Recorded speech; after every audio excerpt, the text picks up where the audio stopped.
Magandang umaga po sa bawat isa sa atin. Bago po tayo magsimula sa ating panambahan, ay hayaan niyo munang basahin ko sa inyong harapan ang nasusulat sa mga awit 119 verse 11 to 13. Sabi po dito, ang banal mong kautusay sa puso ko iingatan upang hindi magkasala laban sa iyo kailanman. Pupurihin kita, Yahweh, ika'y aking pupurihin.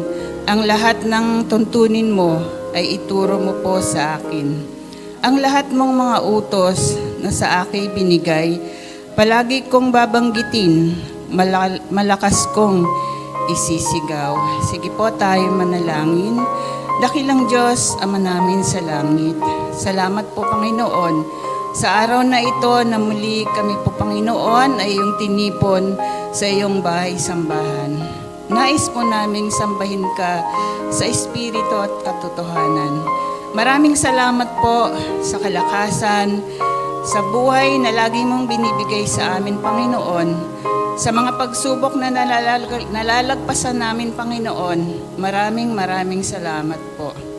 Patawad po na madalas, Panginoon, ay nagkakasala kami sa iyo. Minsan, hindi man namin sinasadya, or minsan, alam naman namin, Panginoon, pero ginagawa pa rin namin. Patawarin niyo po kami. Linisin mo po ang aming puso, ang aming buhay sa mga nagagawa naming mga kasalanan sa iyo. Mga pananalita, mga gawi na hindi karapat-dapat na ginagawa ng isang mananampalataya, Panginoon. Patawad po at nawa ay sa mga oras na ito, Panginoon, ay ikaw po ang mangusap sa bawat isa sa amin. At matanggap namin, Panginoon, ang mga pagpapalang nararapat na matanggap namin dahil nilinis mo na kami sa aming mga pagkakasala sa iyo. At sa oras na ito, Panginoon, amin pong hinihingi ang iyong patnubay sa bawat isa sa amin.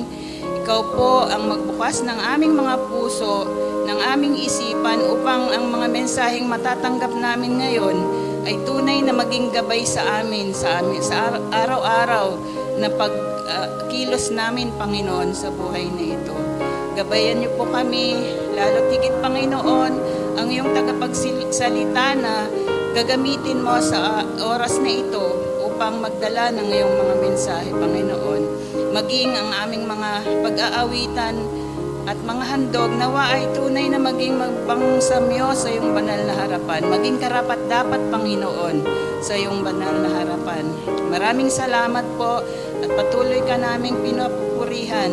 At kung ano man po ang gawa ng kaaway na maaaring humadlang upang hindi namin matanggap ang magandang balita o magandang pagpapala na nakalaan sa amin, sinasaway namin ito sa mga oras na ito. Sa pangalan ng Panginoong Hesus, ito po ang aming samot dalangin. Amen. Amen.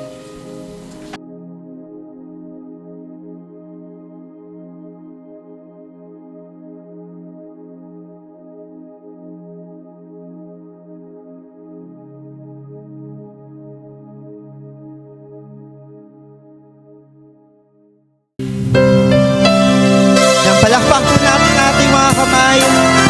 Taas po natin ang ating mga tinig sa ating Diyos ngayong umaga. Let's choose to worship God with joy this morning.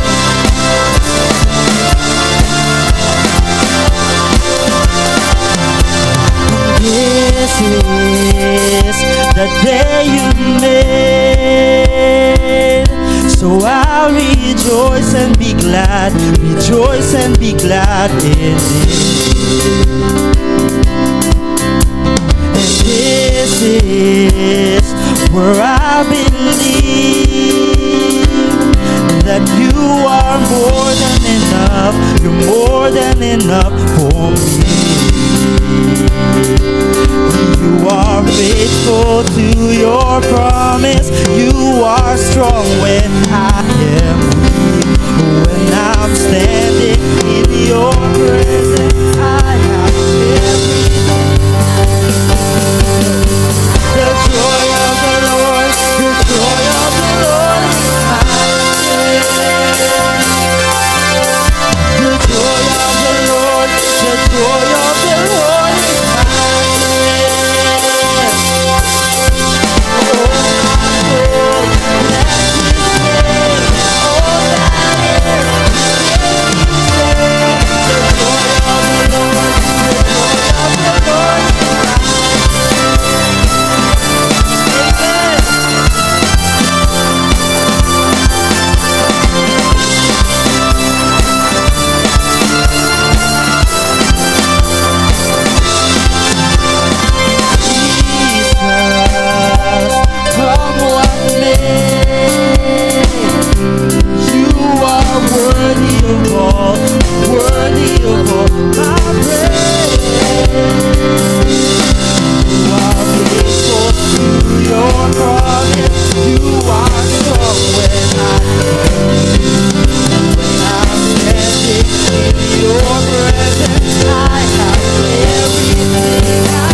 I testify the blessings and blessings you poured on my life. When I start remembering how good you were.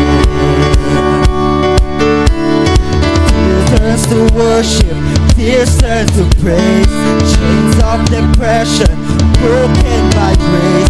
When I start remembering how good you were. Amen. Hey, you so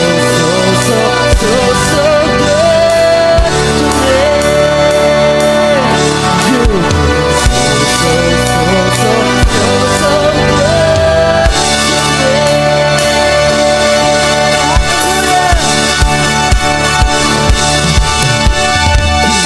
Enemies' weapons fall to the ground.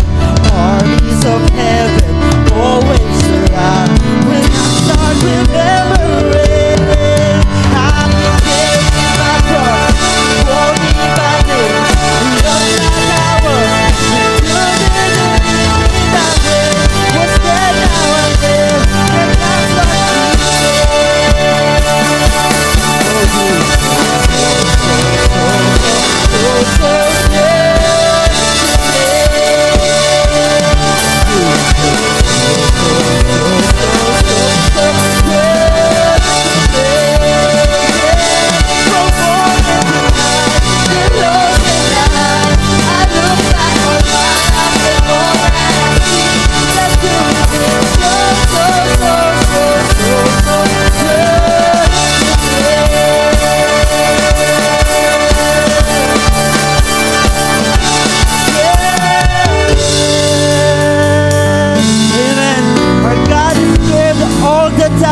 And all the time, our God is good. Amen po.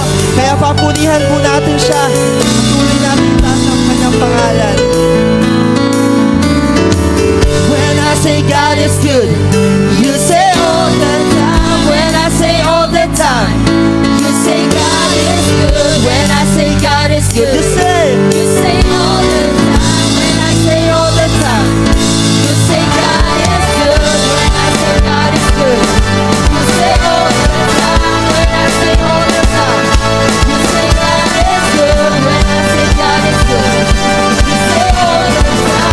When I say all the time, you say God is good. When I say God is good, you say all the time. When I say all the time, you say God is good. When I say God is good, you say all the time. When I say all the time, you say God is so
Lord, we worship you ngayong umaga, Panginoon. Lahat po ng aming mga inawit so far ay patotoo, testimony ng mga buhay namin, Lord. How you've been good sa amin, kaya kami naririto.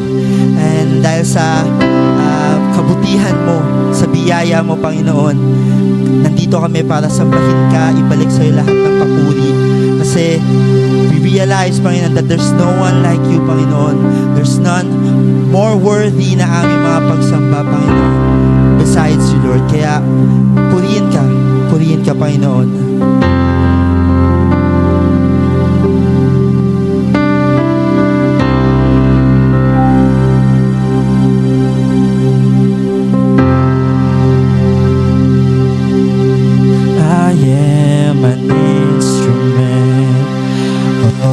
exaltation. I was born to lift the name above all names. You hear the melody of all creation. But there's a song of praise that only I can bring. I am an instrument of exaltation. I was born to lift your name above all names. You hear the melody of all creation. But there's a song of praise that only I can bring. Who else is worthy? Who else is worthy?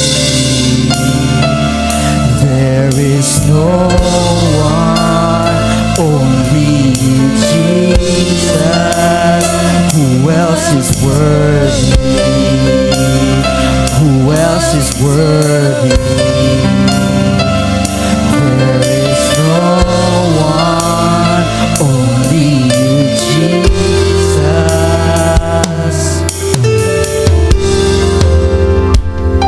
You are the God of the ages,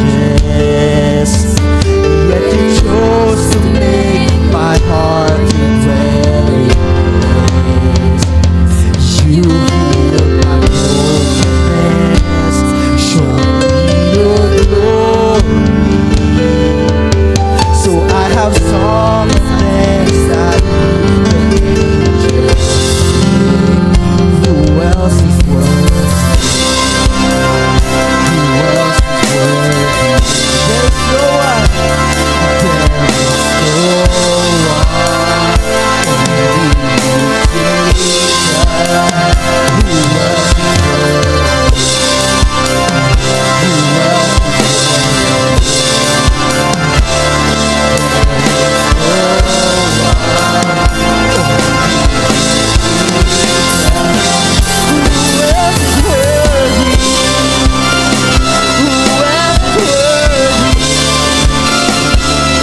There is no one. Only you, Jesus. Who else is worthy? Who else is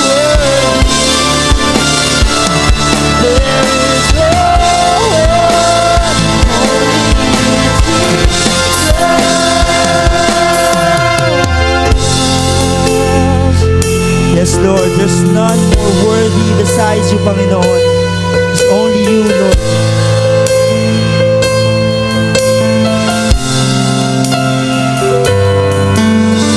Lamb of God, anointed one, who was and is to come, seated on the throne above.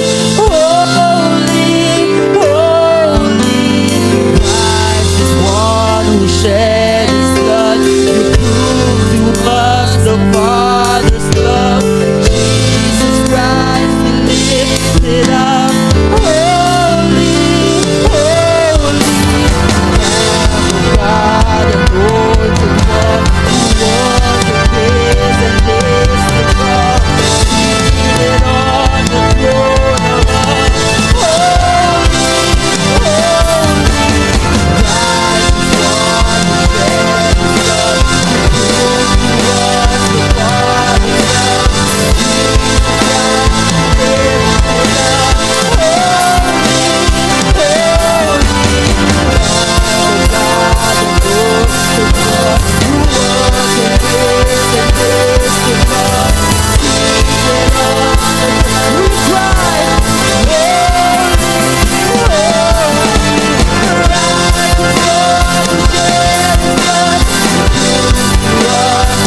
Worthy is the Lamb.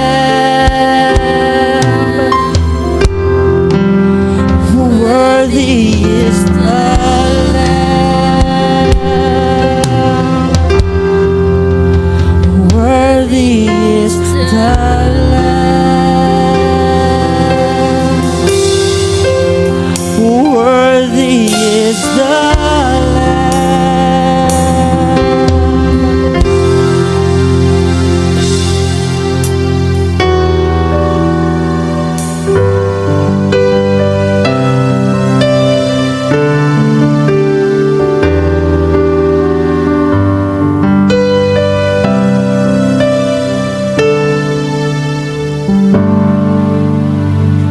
It was my cross you bore, so I could live in the freedom you died for. And now my life is yours, and I will sing of your goodness forevermore. Worthy is your name, Jesus. You deserve the praise. Worthy is your name. Worthy is your name, Jesus. You deserve the praise. Worthy is your name.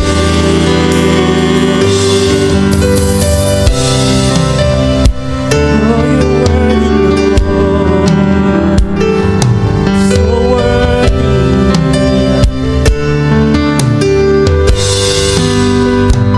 And now my shame is gone. I stand amazed in your love undeniable.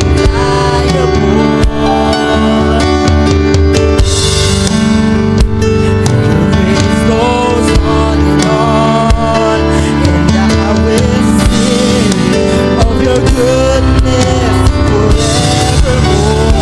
Worthy is your name, Jesus. You deserve the praise. Worthy is your name.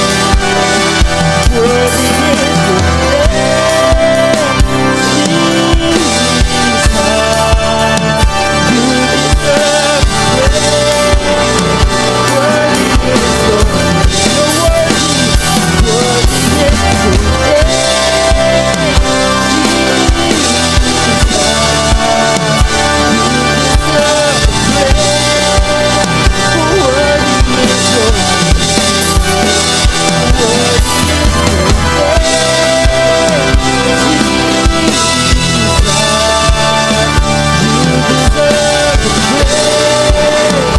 Worthy is your name,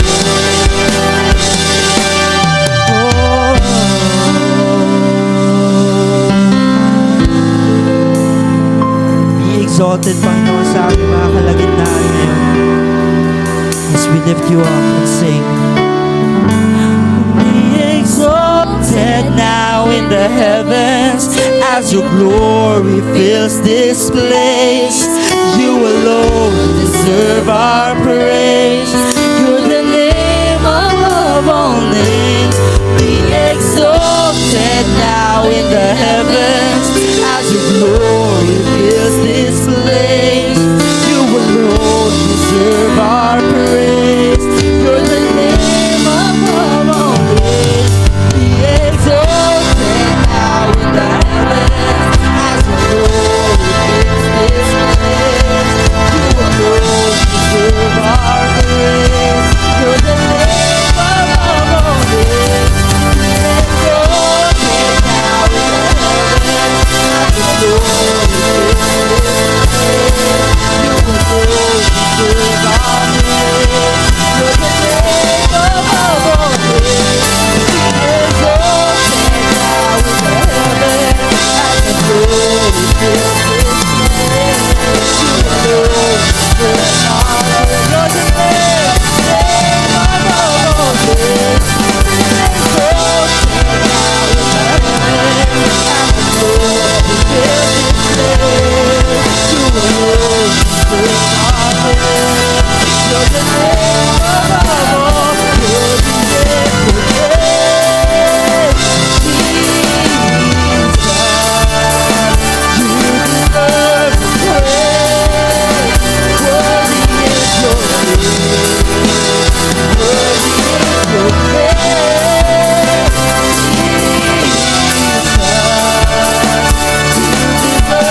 name, Jesus. You deserve the praise. Worthy is your name. Yes, Lord. Tunay nga po, Panginoon, na ikaw lamang ang worthy of all our praises. You deserve all our praises, Panginoon. Kaya pinupuri ka namin, Lord. We thank you for the opportunity to worship you like this. Kung saan po, Panginoon, malaya kaming nakakaawit, malaya naming binabalik sa iyo lahat ng papuri, Panginoon. Kaya dalangin po namin, patuloy na kayo po ang pumuno sa aming mga puso, sa aming mga buhay, Panginoon. Gamitin niyo po ang bawat isa bilang daluyan ng inyong pagsamba at pagpupuri, Panginoon. Purihin ka. Ito lang po aming dalangin in Jesus' name. Amen. Pwede po ba palakpakan natin ang ating Panginoon?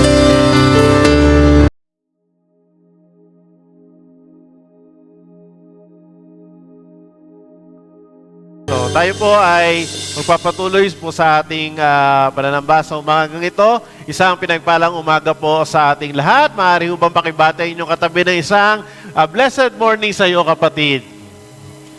Ngitian nyo naman, ngitian. Parang yan. Okay, so purihin po, Panginoon, tayo ay binigyan niya uli ng pagkakataon na magkasama-sama sa ating pagsamba ngayong umagang ito. Ayan. Kamusta naman po kayo sa nagdaang isang linggo? Mabuti pa po? Amen, no? Inawit natin, God, you're so good to me.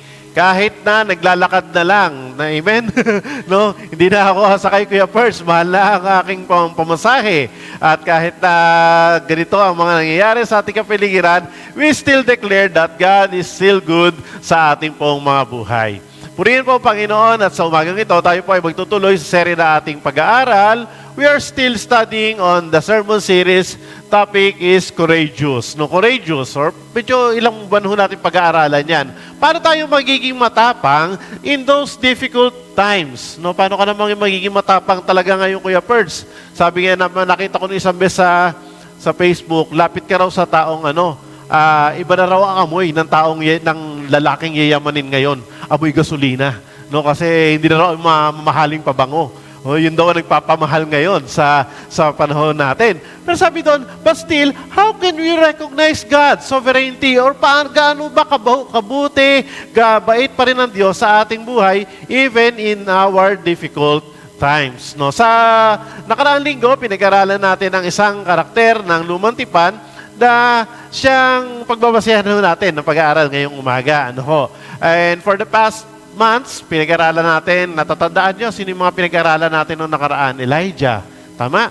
No? Sabi mo, pag-aaralan natin, para mga bigating karakter ng Biblia, Elijah. But Elijah suffered from depression. Remember? No? Tapos sino nakaraan? Yung last, after ni Elijah? Si Job. No, si Job.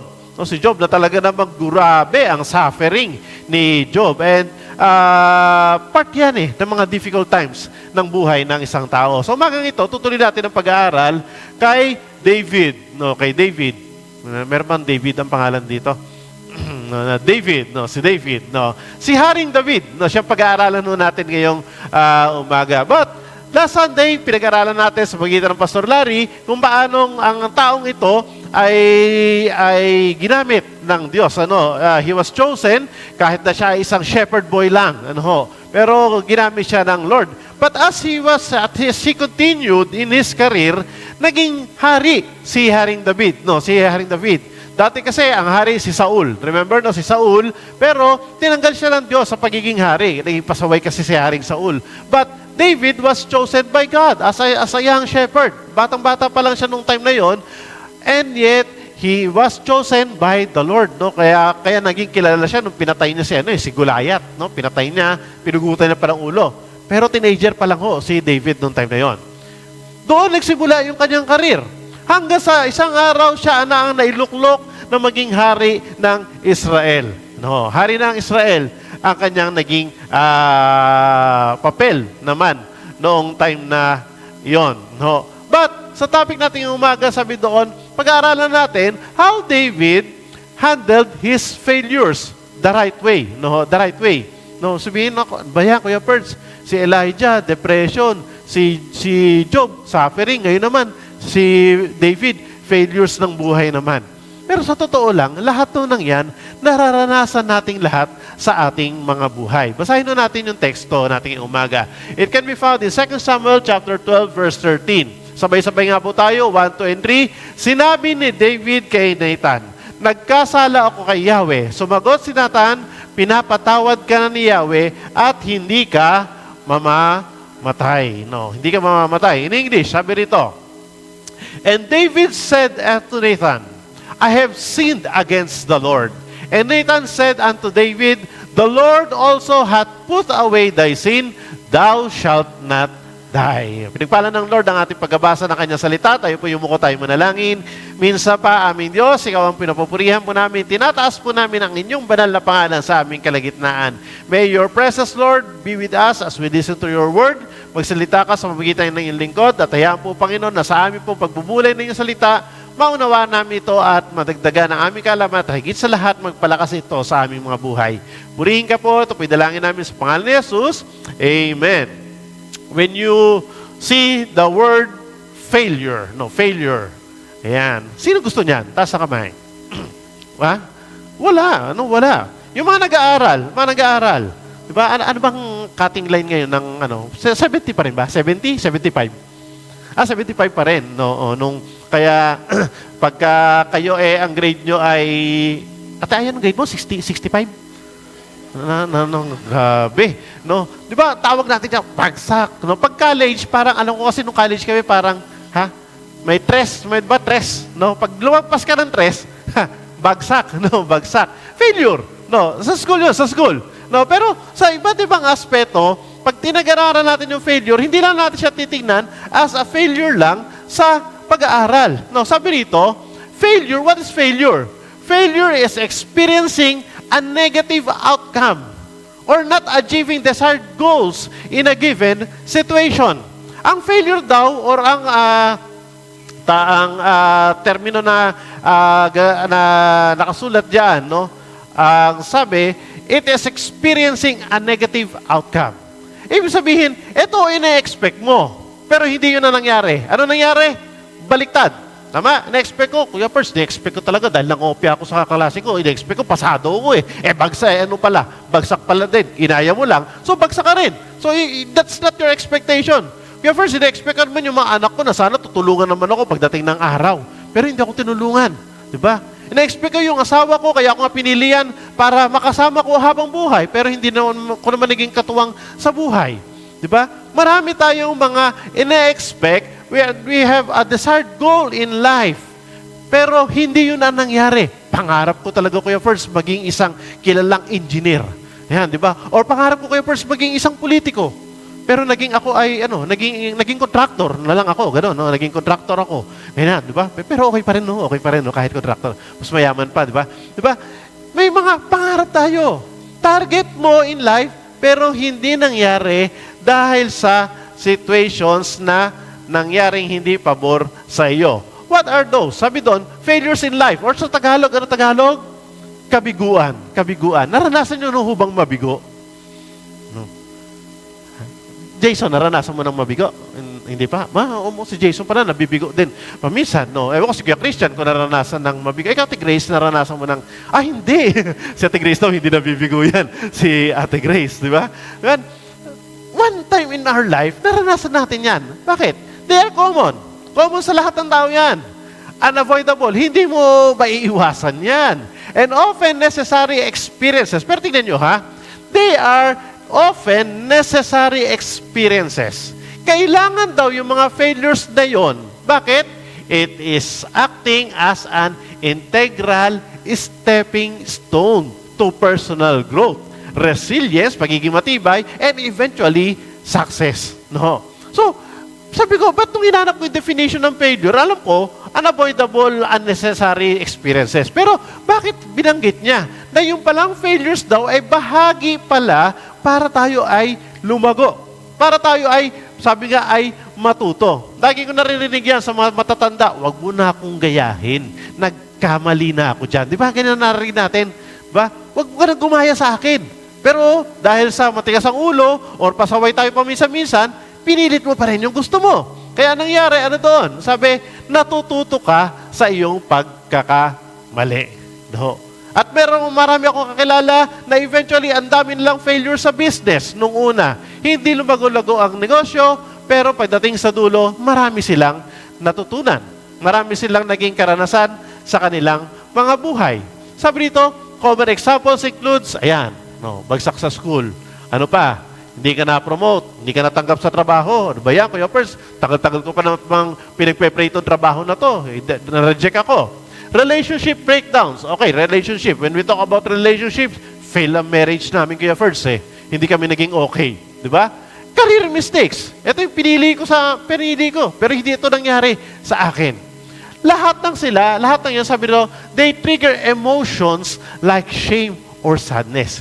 Kakambal noong failure ay ano? Nahiya ka tuloy. Diba? Nakakahiya. Ayokong magpakita kasi lahat ng mga kaklase ko, pasado, ako lang bagsak. Diba? Or sadness. You feel you're sad. They represent a deviation from desired outcomes but are vital for learning. Kailangan daw sila para tayo ay matuto. So, failure is something every person experiences. Ito yung sinabi ko kanina. No, lahat. Wala magsasabi siguro dito sa ating ngayong umaga na, Kuya Pers, never akong nakaranas ng failure sa buhay ko. In one way or another, na-experience natin yan. Pero hindi natin pinagplanuhan. Maaaring hindi nyo naman sinasadya, hindi nyo nagustuhan. Yet failure comes to all of us. Personal failure, moral failure, spiritual failure, or even as a leader. Si David, bilang isang kilala na lingkod ng Diyos at that time, ano si David? Ang sabi ng Biblia, he was a man after God's own heart. Try to imagine, may ganyan kang titulo.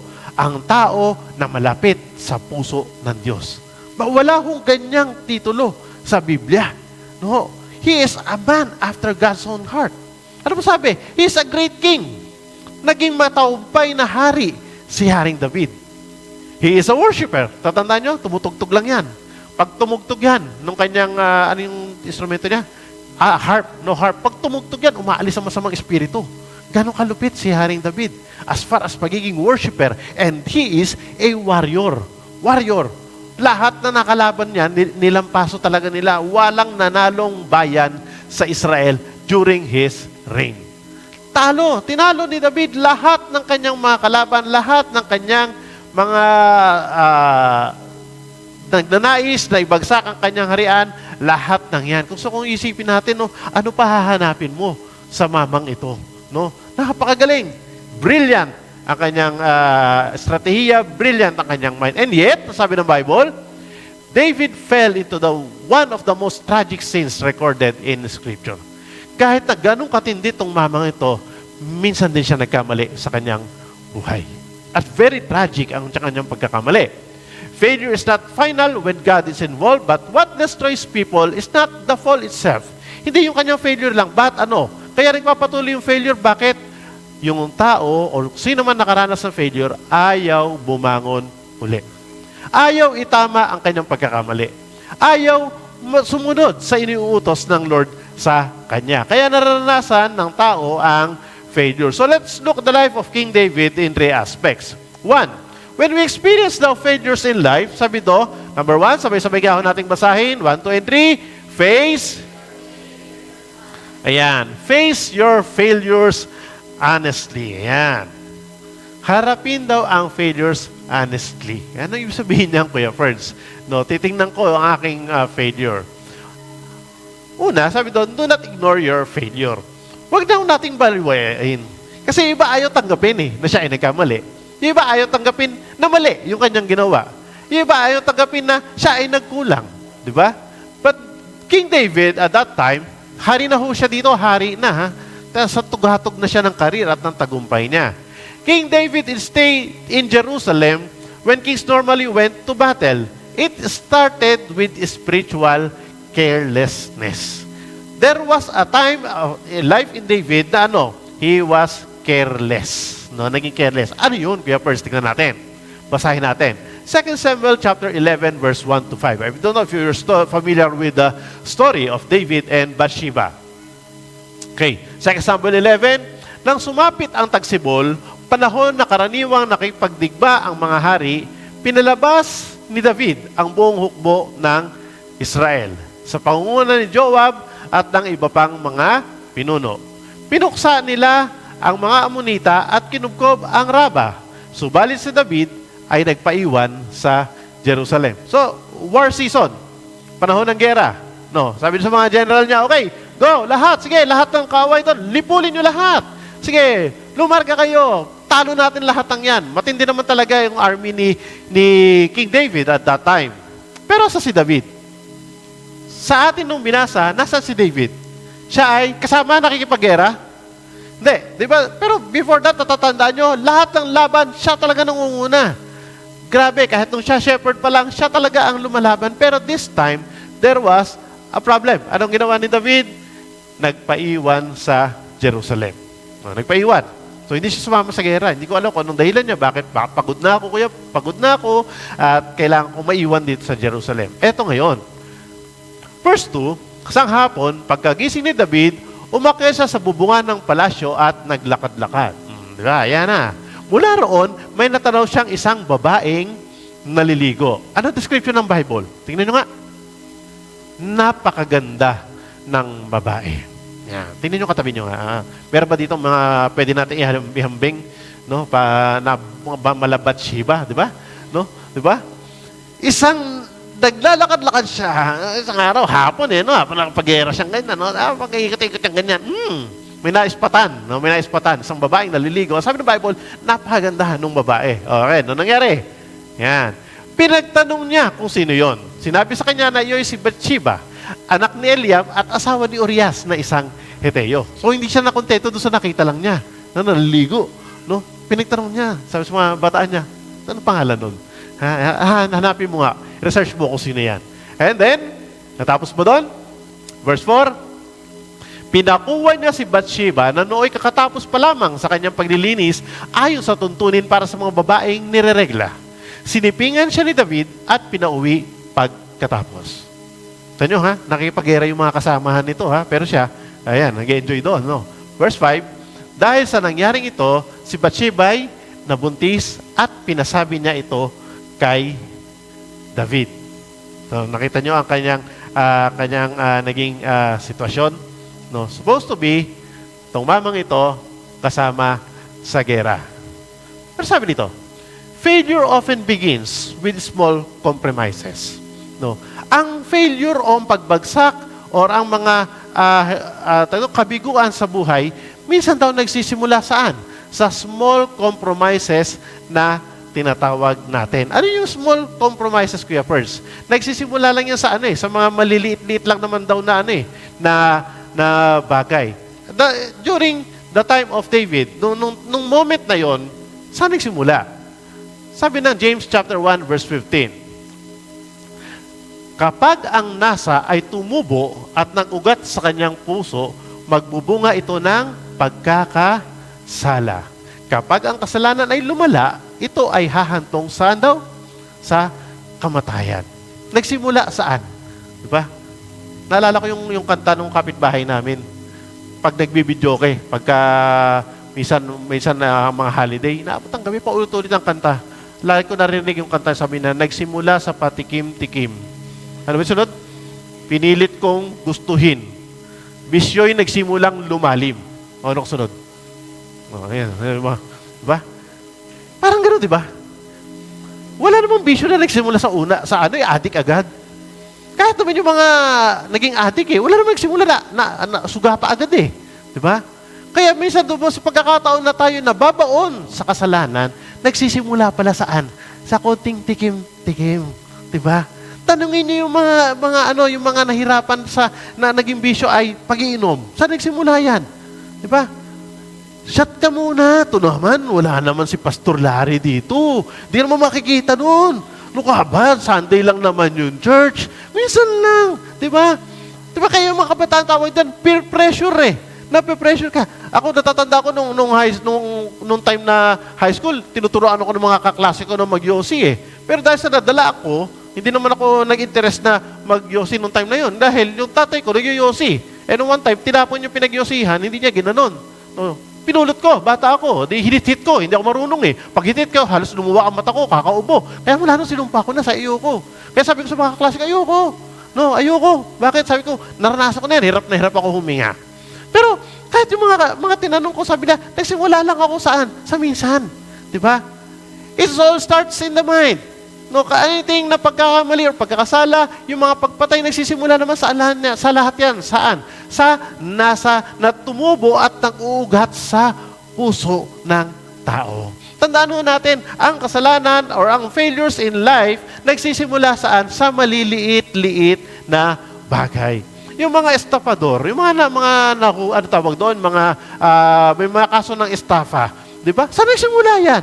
Pre, pakalog naman, 2 piso lang. Di ba? Balik ko bukas. Doon magsimula yan eh. 5 piso lang 20 lang, balik ko bukas. Hindi na ibalik bukas. Pahiram naman. Ano naman, 50 lang. Hanggang sa pagdagal. Naipon na naipon. Tama hindi. Di ba?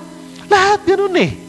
Di ba? Wala namang pagkakamali na nagsimula ng bigla agad. No? Kaya, kung titignan natin sa kanyang sa sitwasyon ni Haring David na yon, napakabigat ng pinagsimulan pala niya. Hindi doon nagsimula lang saan nagsimula? Tingin-tingin lang siya. Tingin-tingin. Nakita, nagugat sa kanyang puso, and then, sabi doon, kinuha niya si Bathsheba para gawing kanyang asawa. Tanyo ha? Doon nagsimula. Imbis na nagigera, yun nagsimula. Next. So nalaman, may problem. Buntis si Bathsheba. Patay tayo dyan. Hari pa naman ako. A man after God's own heart. I'm a worshiper, I am a king. Mabigat ang sitwasyon. Ano ginawa niya? Inutusan agad ni David si Joab na pamputahin sa kanya si Urias na Heteo. Yun nga ang ginawa ni Joab, yung kanyang commander-in-chief. No?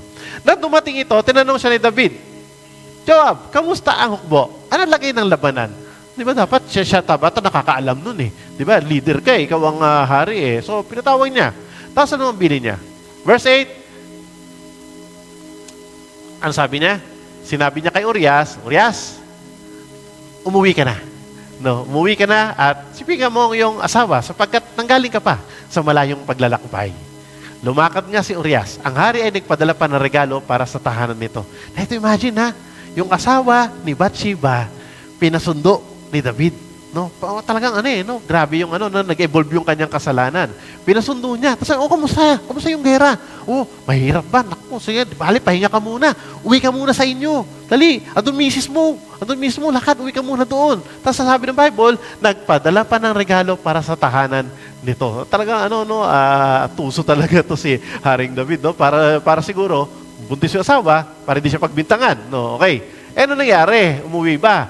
Verse 9, si Urias, hindi pala ito umuwi or nagtuloy sa kanila. Sa halip, doon siya natulog sa may tarangkahan ng palasyo kasama ng mga bantay.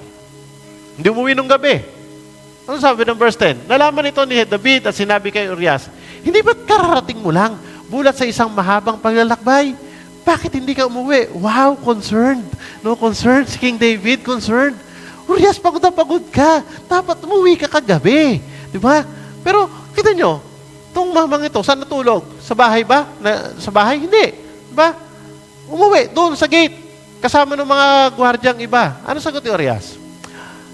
Ang kabanang tipan at ang mga kawal ng Israel sa Juda ay nasa tolda lang.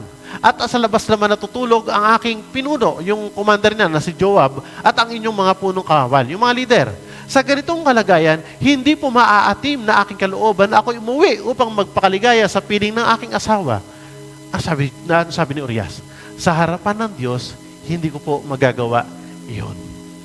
Ini-imagine ko ano ang itsura ni Haring David nung sumagot sa kanya si Urias ng ganito. No? Para siya siguro binuhusan ng malamig na tubig, malamig na iced tea, hindi ko alam. Basta para siguro grabe yung kanyang naging pakaramdam dito.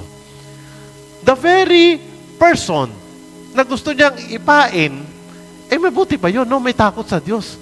Hindi niya kaya na nag-enjoy ako sa buhay tapos yung mga kasama ko. Hindi po, kaya po sumama lang ako. Ano nangyari? Sabi ni David. Sinabi ni David kay Urias, dumito ko muna ng isa pang araw. Bukas ka na umalis. Kaya nanatili siya sa Jerusalem ng araw na yun. So hindi pa niya pinalis. No, wala siya sinagot, yun lang. Kinabukasan, inanyahan ni David sa pagkain si Urias at ito'y kanyang nilasing. Ayun, nilasing na. Hindi rin ito umuwi ng gabing iyon, bagkus natulog din nakasama ng mga bantay. Hindi umubra yung unang teknik. So ginawa ay kanyang pinakain, tapos siya ay nilasing. No. Pero ang sabi ng Bible, hindi rin umuwi si Urias. Malaki problema to kay David. Malaki. Kasi di naman itulak na gumawa ng mali itong kanyang tauhan. So ginawa niya, kinabukasan, sumulat si David kay Joab at pinadala kay Urias. Balik ka sa commander mo, dali mo tong sulat ko. Di alam ni Urias, ito yung laman ng sulat. Ilagay mo si Urias sa unahan kung saan mainit ang labanan o igagawin pain. Pagkatapos, iwan mo na siya roon at bayaan mo siyang mapatay. Grabe, no?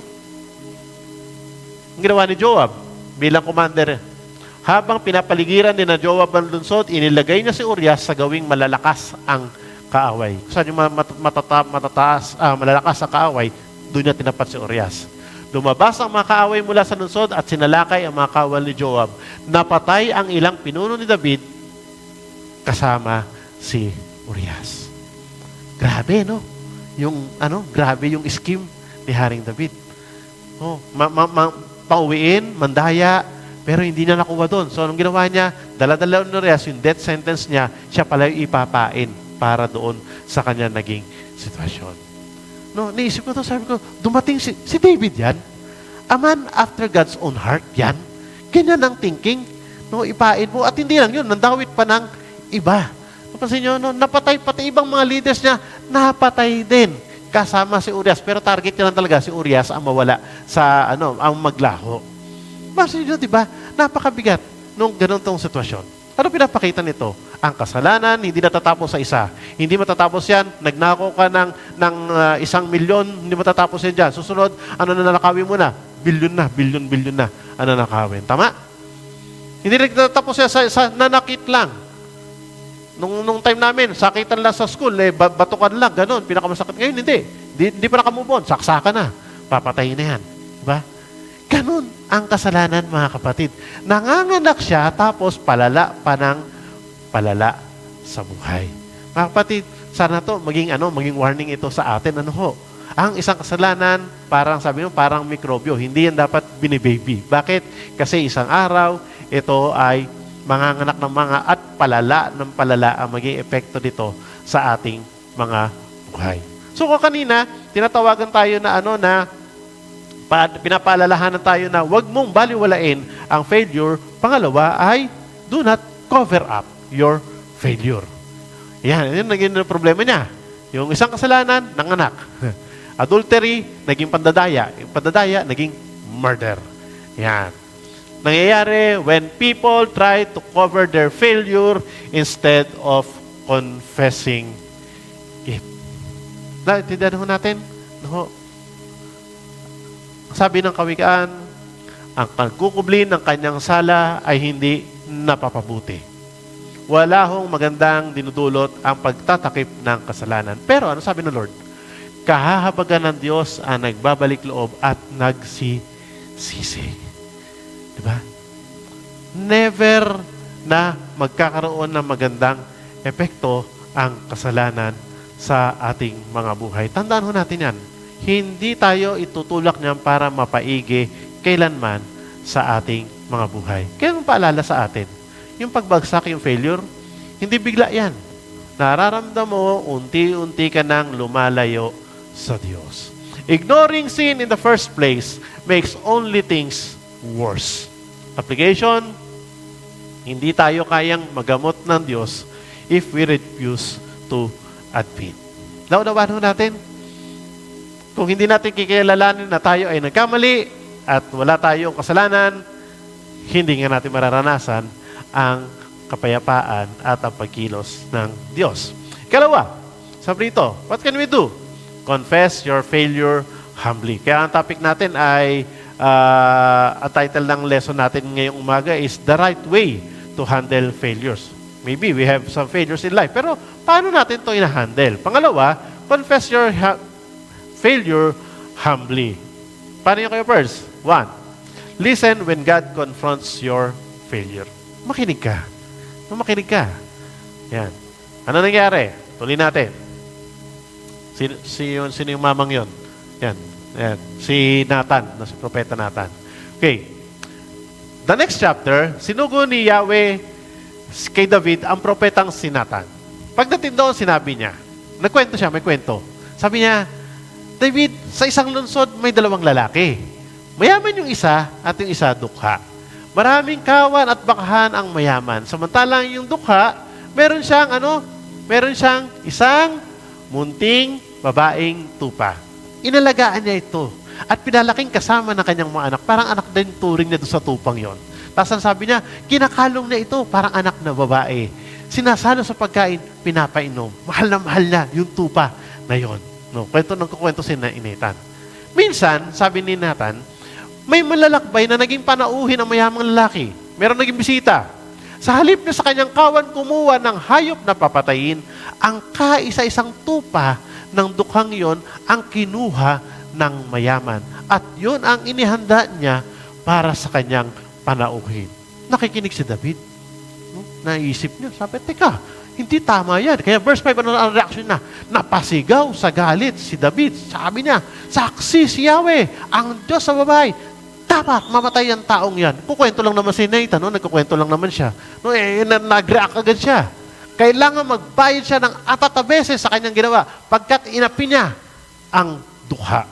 No, reaction na bilang hari, no, na parang hindi niya nagustuhan yung ginawa doon ng taong mayaman. Ano sagot ni Nathan? Sabi ni Nathan kay David, ikaw ang lalaking iyon. No?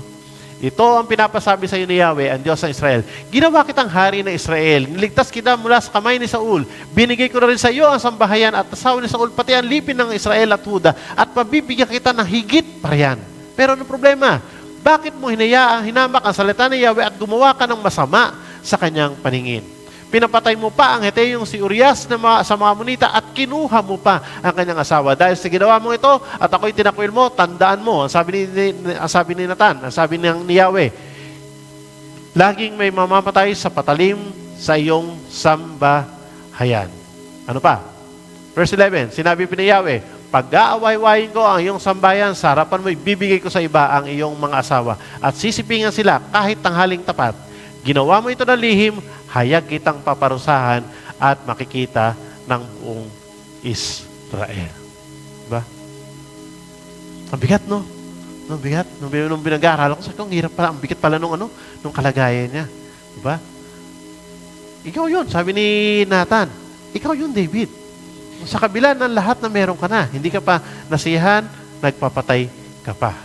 So we have to listen. When God confronts our failure, mahal ng Diyos si David eh. He loved too much para iwanan niya sa pagkakasala. God said the prophet Nathan, say, you are the man, David. And David was exposed. We have to understand, failure becomes restoration when we listen to God's correction. Many people destroy their lives because they reject correction. Maraming napapahamak sa buhay. Bakit? Kasi ayaw tumanggap ng correction. Ayaw tumanggap ng pagkakamali. Ayaw ng nasasabihan. Ba't hindi ka na nagsisimba? Dati kasi may narinig akong ganun eh. No? Pero matagal ng panahon, parang bata pa ako. Ayoko magsimba dyan sa Unida. Bakit naman? Kasi yung pastor, lagi ako pinapatamaan pag nagsisermon eh. Nalalaman na ikaw yun. Di ba? Maka tinatamaan ka talaga. No? Oh, pinapatamaan ka, hindi po pastor, ng Lord, no? Yan, kinokorek na pala tayo. Di ba? Minsan mga kabataan, sinasaway ng magulang, huwag mong gawin yan. Huwag ka sumunod dyan. Pero, dahil sa gusto natin, tuloy pa rin. O, ending, tayo ang napapahamak. Our lives are being destroyed. Bakit? We reject correction. At walang gusto niyan. Walang gusto siya na pagsasabihan. Ano ba yan? Nanay ko, paulit-ulit na lang. Lagi na lang paulit-ulit sasabihin sa akin. Di ba? Ganyan ano ng kabataan. Pero, pagka tayo ay hindi nakinig sa paalala sa atin, kandidato tayo para sa failure. So, what are we going to do? Confess your failure before God. No? Matuto tayong pakinig. Ang sabi ni David? Verse 13. Ito lang sabi niya. Nagkasala ako kay Yahweh. In English, David said, I have sinned against the Lord. No? Papasin niyo, napakasimple nung kanyang sagot. Haba ng explanation, ang haba ng sermon sa kanya ni Propeta Nathan, isa lang sabi ni David, nagkasala ako kay Yahweh. He acknowledged his sin. Sabi nito, confess your failure before God. No excuses. Hindi niya sinisi, si Bathsheba kasi, kasi nataon naman kasi talaga, naglalakad lang naman ako noon nung umaga Tapos nakita ko naman talaga kasi tinukso talaga ako di ba? Ganyan.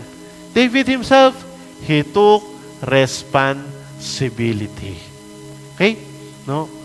Inamin niya yung pagkakamali. Aminado ako. Sabi niya, aminado ako. Nagkasala ako kay Yahweh. Minsan, sa buhay natin, no, ayaw natin yung ganoon. No? Aminin na tayo ay nagkamali.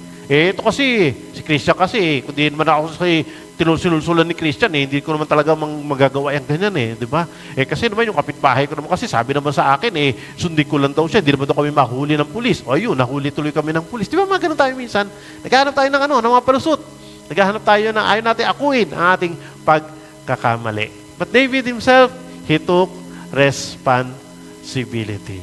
Kaya nga na-create niya itong awit na to Sa Psalms 51, verse 10 to 12, sabi niya, Lord, create in me a clean heart and renew a right spirit within me.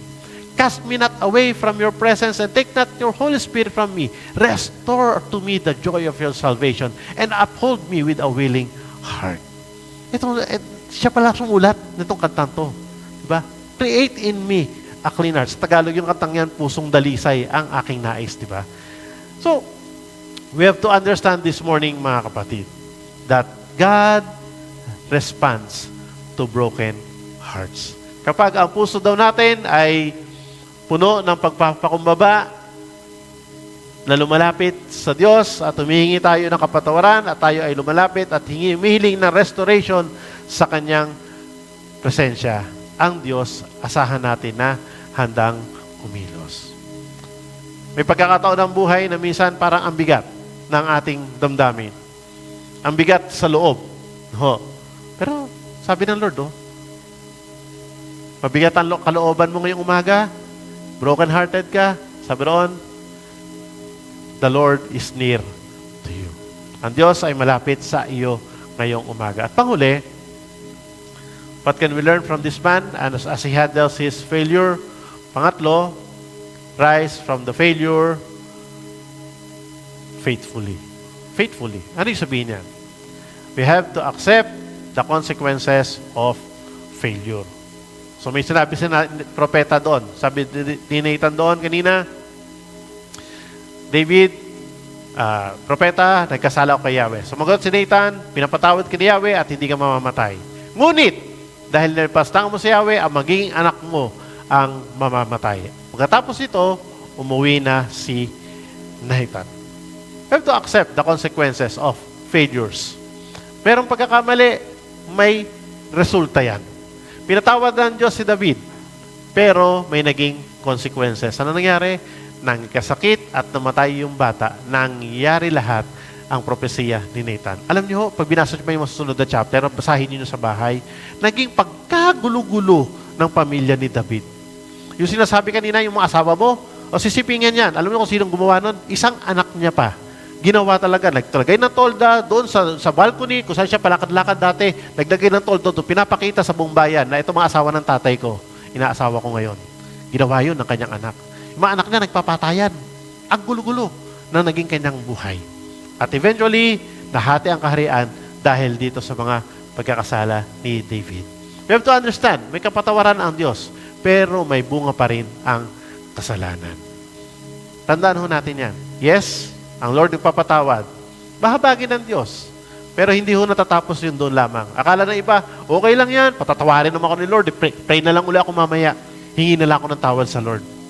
Hindi ho natatapos doon. Bakit? Ang kasalanan may bunga at katapusan. Hebrews 12:6, because the Lord disciplines those He loves, He punishes everyone He accepts as a son. Ang dinidisiplina ng Diyos sa kanyang mga anak, kaya nakakaranas tayo ng punishment sa ating buhay. So, this morning, sabi doon, rise again after a failure. Bangon. Nangyayari naman yan nagkakamali tayo sa buhay. Nangyayari may mga failures tayo sa buhay. Ano nangyari? Pagkarinig nito, verse 20, bumangon si David, sabi nangyari nga, namatay yung anak. Namatay, wala rin magawa, namatay talaga. Pero natapos ba si David doon? Hindi. Bumangon si David, naligo, nagbihis, pumasok siya sa bahay ni Yahweh, nagpatira pa at nanalangin. Pagkatapos humingi siya ng pagkain. Sa madaling salita, David went back in worshiping God as he started again his life. No. Ito kagandahan na magandang lesson sa ating ngayong umaga. David experienced failure in life. Pero hindi yung failure ang sumira kay David. He returned to God. And later, ginamit pa ng Diyos si David. Alam nyo, si Haring Solomon, anak ni David, kay Bathsheba. Si Jesus, galing sa linya nila Solomon. God is still used David. And that is grace. Sabihin nyo lahat, grace. Grace. Biyaya ng Diyos. God can redeem even the darkest failures of our life. Ang tawag ko dyan, the scandal of grace. And this is where will I close. Pag narinig natin yung word na scandal, parang, sabi ko, scandal ni Grace? Ganun ba ito? May video, ganun? Diba? Hindi. Pero grace, biyaya ng Diyos. That's a scandal. It means that if you're working hard to be right with God, you've been wasting your time because God welcomes everyone.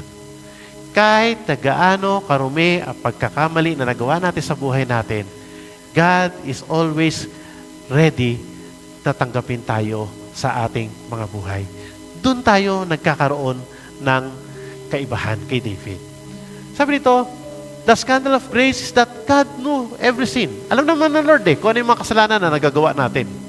Bago pa tayo pinanganak, alam ng Lord yung ginawa mo kanina. Alam ng Lord yung ginawa mo kahapon. Alam ng Lord yung nasa isip mo ngayon. Alam ng Lord kung ano yung ginawa mo nung isang araw.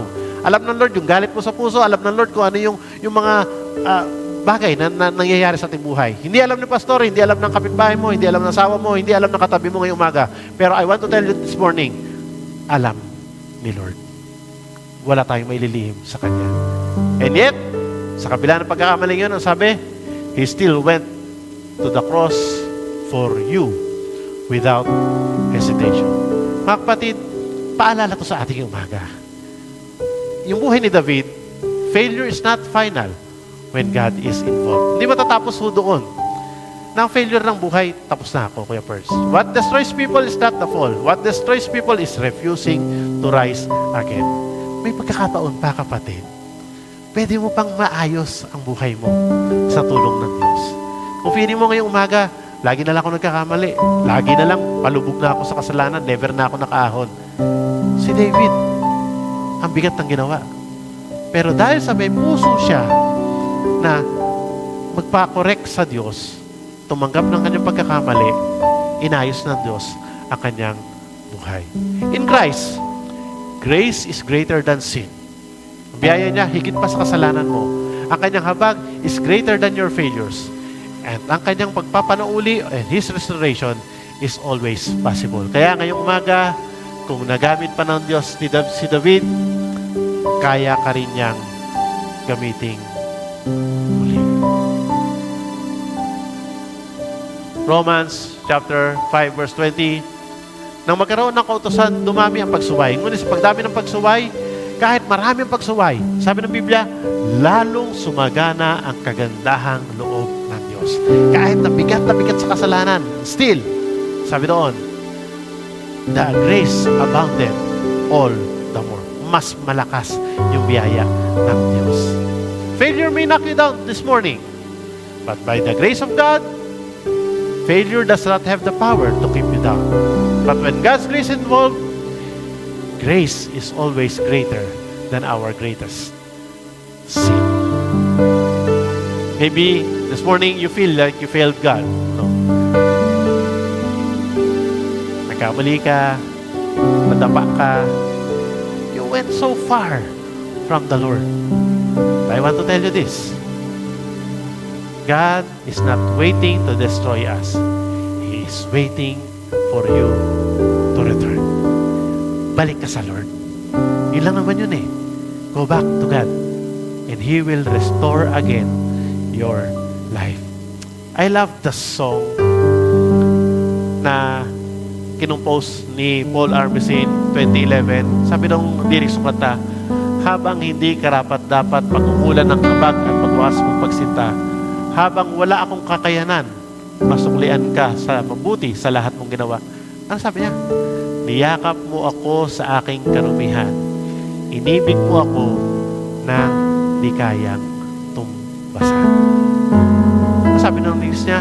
Ang walang salang manunubos, ang umako ng parusang nararapat sa akin. Anong habag?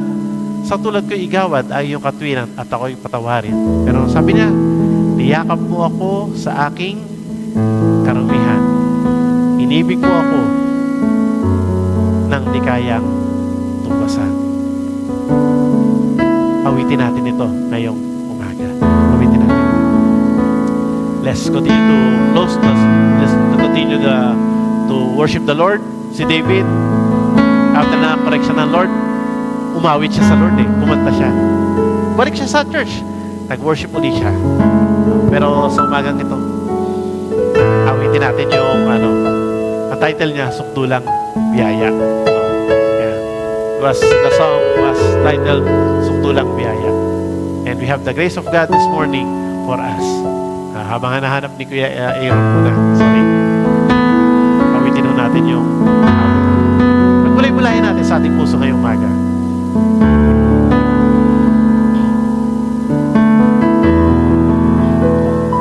Okay, let's sing. Habang hindi karapat-dapat pagkukulan ng habag at wagas mong pagsinta.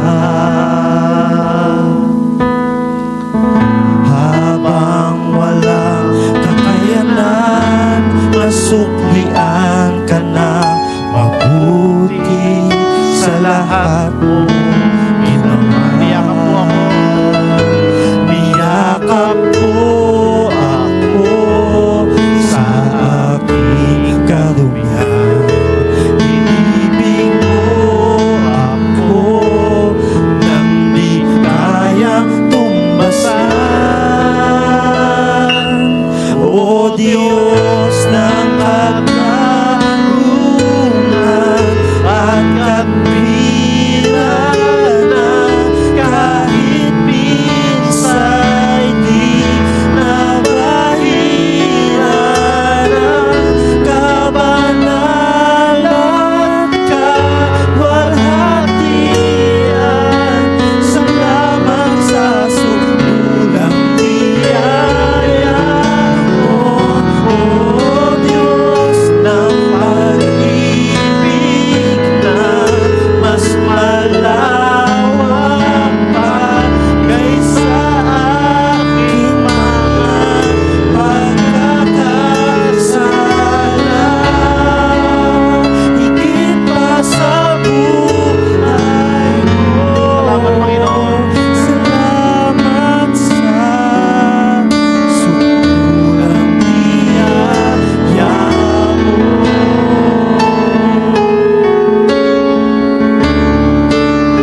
we continue to be in the presence of God this morning, isipin natin, anong mga bagay sa buhay natin ang nagiging hadlang para hindi makakilos ang Diyos sa ating mga buhay. Maybe have some sins na naitago, hindi na ilantad, but this morning, bukas tayong lahat sa harapan ng Panginoon. And God is calling us this morning. God is correcting us this morning. It is about time that we have to give back to God. Lord, narito po muli ang bawat isa sa amin. Wala po kami maililihim po sa inyo. Kagaya ng pangyayari ni Haring David. Lord, kami po ay bukas sa inyong harapan. Natatalos mo ang aming puso, ang aming isipan. Alam mo, Panginoon, maging yung mga pagkakamali namin sa mga buhay. Alam mo rin, Lord, kahit yung mga failures po namin, mga kabiguan po namin, ay hindi po lingid sa iyo. Kaya naman po, Panginoon, sa umagang ito, lumalapit po kami. Buong pagpapakumbaba, Panginoon, humihingi kami ng kapatawaran sa iyo. Inaamin po namin, Panginoon, nagkasala kami sa iyo. Sorry, Lord, sa maraming pagkukulang, sa pagiging pasaway namin, sa mga kasalanan na alam po namin, Panginoon, na hindi dapat na nangingibabaw sa aming buhay. Pero Lord, minsan nagtutulak ito para maramdaman namin ang discouragement. Nagtutulak ito, Panginoon, para lalo kaming mapalayo sa inyo. Lord, sa umaga na ito, sinusuko po namin ito sa inyo. Kagaya naming inawit, Panginoon, hayaan mo po, Panginoon, na maranasan po namin ng Diyos ang iyong biyaya, ang iyong habag. Sa kabila na aming karumihan, still there you are, Panginoon, na wala kang kasalanan, minahal mo pa rin kami, Panginoon. Niyakap mo pa rin kami. Kahit kami pasaway, kahit kami, Panginoon, ay paulit-ulit sa aming pagkakasala, kahit, Panginoon, kami ay matigas sa aming mga puso. Panginoon, sa umagang nito, palambutin mo ang aming mga puso ngayong umaga. Maging mas matibang nawa sa amin ng Diyos ang iyong biyaya, ang iyong habag, Panginoon, ang iyong kapatawaran. Ina-acknowledge namin, Panginoon, ang iyong kabutihan nito sa aming buhay. Taya mo, O Diyos, tapos magpapatawarin na aming buhay. Bigyan mo kami, O Diyos, ng bagong pag-asa. Bigyan mo kami, Lord, ng bagong pagkakataon na makapagsimula muli. Bigyan mo kami, O Diyos, na isang puso na handang sumunod at makinig po sa inyo. Lord, sa umaga nito, hipuin mo at pagalingin ang aming mga puso sa umaga. We acknowledge that your presence is with us this morning and your Holy Spirit may convict us continually, Panginoon, sa aming mga puso at buhay. Hayaan mo po, Panginoon, nalalabas kami sa iglesia ito sa umagang ito na aming iyong tinatagpo at meron kami bagong pag-asa na aming haharapin dahil ikaw ang Diyos na merong sumulang biyaya para sa amin. Hayaan mo, Panginoon, na makapagsimula kami ng bagong muli at maranasan ang Panginoon ay iyong kabutihan at ang iyong magandang plano pa, Panginoon, sa aming mga buhay. Umasa po kami na iyong pagkilos o Diyos sa mga darating araw at panahon na iyong buhay. Sa iyo po namin tinatasan lahat na ito bilang pasalamat sa tayong pangalan lamang